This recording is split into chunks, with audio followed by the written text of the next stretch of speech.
こんにちは。今日はこういうビーズの付け方をこういう感じですね。自分でビーズつける方法をやろうかなと思います。でまずね、こういうブレーズにつけれるビーズの買い方なんですけど、前回のアクセの付け方の動画とちょっと同じような話にはなるんですが、私このビーズもアメリカから輸入してまして、アメリカでビーズだけ頼むとまたすごい送料がいっぱいかかっちゃうんで、前回紹介した中国系のサイトとかでも売ってはいるんですけど、中国系のやつはなんかあんまり可愛くなかった。やっぱり色味がちょっと、あとこれ穴のサイズがちょっと大きめのビーズじゃないと通らないじゃないですか。ポニービーズって検索してもらえれば日本の普通に楽天とかアマゾンとか手芸屋さんでも買えると思います。でこれが一般的なサイズ、こういうビーズブレーズに使うサイズで、ちょっとサイズ忘れた、書いときます。これよりもこの穴が大きければ使えると思います。これよりちっちゃいとちょっと使いづらいかも。なんでサイズをちょっと下に変えとくんで、それと同じサイズかもっと穴の大きさが大きいやつだったら使えると思うので、買う時参考にしてみてください。で日本で買うとかなり割高なんですけど、アメリカから送料込みで買うよりかは安いから、もうそっちをおすすめします。はい、でね、あと毛先にバーってたくさんビーズがついてるビーズブレイズってあるじゃないですか。なんかああいうやつにしたいなって思ったら、編む前にちょっとブレーダーさんに伝えないといけなくて、ビーズをいっぱいつけると結構重たくなるんですね。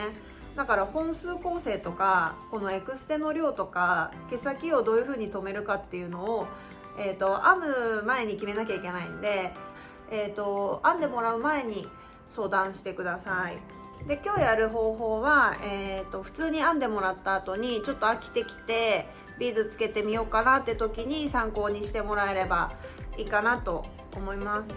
じゃあいきます。じゃあまずね、こういう結構大きめのやつを買った方は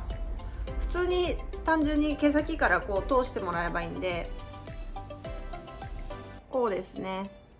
毛先から入れて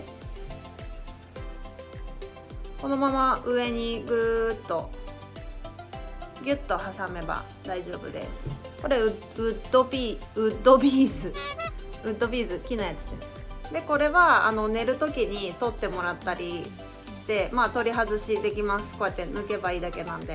はい。で私みたいにこうやって毛先につけたいっていう場合だったら、この毛先がまず細くなってるブレーズじゃないと難しくて、焼き止めしてあるブレーズだと自分でこういう風にやり直すのはちょっと無理かなと思います。なんで毛先がシュッと、これストレート処理っていう風にしてあるブレーズだったら1本2本アレンジで自分でビーズ入れるっていうことはできるので、今からじゃあやってみます。ちょっとお客さんがあんまり使わなさそうなオレンジ余ってるやつでいきますね。まずこれ編み物用のかぎ針なんですけど、5号より下ぐらいのサイズだったら入ると思うんで、こう通してもらって毛先を入れます。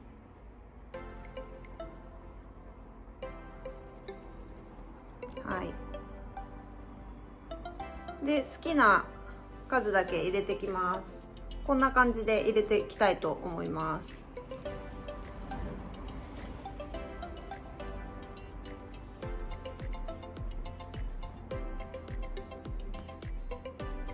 はい。でこの一番下の1個以外はちょっと上に上げといてもらって、でゴムを用意します。これ私糸ゴムでやるんですけど、皆さんは普通に輪ゴムっていうかプラゴムでやってもらえればいいんですけど、で最後の1個のところで毛先を折り返します。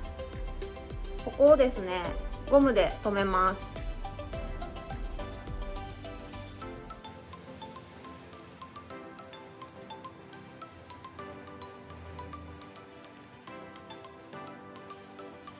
こんな感じで止まりました。でさっき上に上げてあったやつを下に下ろせば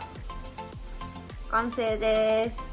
でちょっともともとビーズブレイズをするために編んであったやつじゃないんで、ちょっとあまり綺麗な感じにはならないんですけど、ちょっとぴょんぴょん出てきちゃったりしたら、もうエクステなんでハサミでこう切って整えてください。で取る時は普通に切っちゃえばいいんで、これは寝る時とかお風呂とかでもつけっぱなしです。なんでこれつけるタイミングはちょっと考えてもらって、はい、両方つけてこんな感じになりました。毛糸とかコードをブレーズに巻く方法はまた次回やりますので、チャンネル登録をしてお待ちください。ではでは。